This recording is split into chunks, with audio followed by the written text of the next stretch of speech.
આગળ વાત કરીએ મહેસાણાની તો મહેસાણા મહાનગરપાલિકાની પ્રથમ સાધારણ સભા જ ભારે વિવાદોના વંટોળ વચ્ચે ઘેરાઈ ગઈ છે।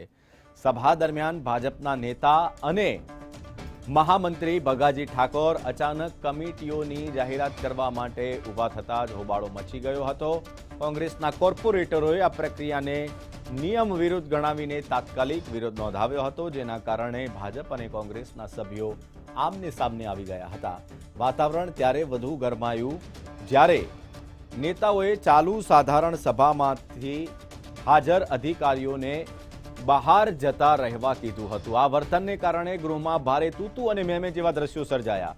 કોંગ્રેસે ભાજપના નેતાની આ કાર્યપદ્ધતિ અને સરમુખત્યારશાહી રવૈયા સામે સખત આક્રોશ વ્યક્ત કરીને આક્ષેપો કર્યા હતા।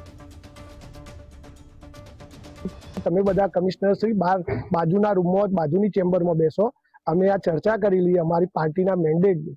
એટલે આ વાત બિલકુલ યોગ્ય નથી। અમારા સભ્યોએ કીધું કે ભાઈ આ કોઈ પાર્ટી ભારતીય જનતા પાર્ટીનો મંચ નથી, આ કોર્પોરેશનનું સામાન્ય સભાનું બોર્ડ છે, જે તમારા પક્ષના દંડક હોય, પક્ષના નેતા હોય એ સંચાલન કરી શકે છે।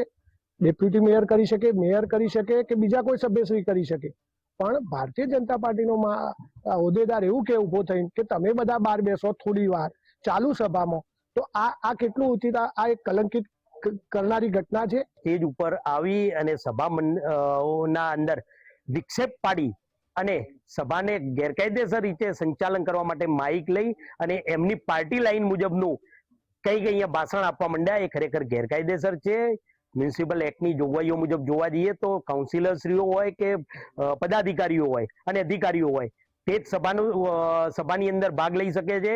રાજકીય પાર્ટીના કોઈ પણ ગમે તેવો મોટો હોદ્દો ધરાવતા હોય એ રહે કે નાનો હોદ્દો ધરાવતા હોય, એમને કાયદાકીય રીતે સભાની અંદર બોલવાનો કોઈ પણ જાતનો અધિકાર ન હોવા છતાં પણ આજે રાજકીય મંચ બનાવી અને સ્ટેજ ઉપર આવી અને માઇક દ્વારા એમની કમિટીઓની જે રચના હતી એની અંદર વિક્ષેપ પાડવાનો એમને પ્રયત્ન કરેલ છે।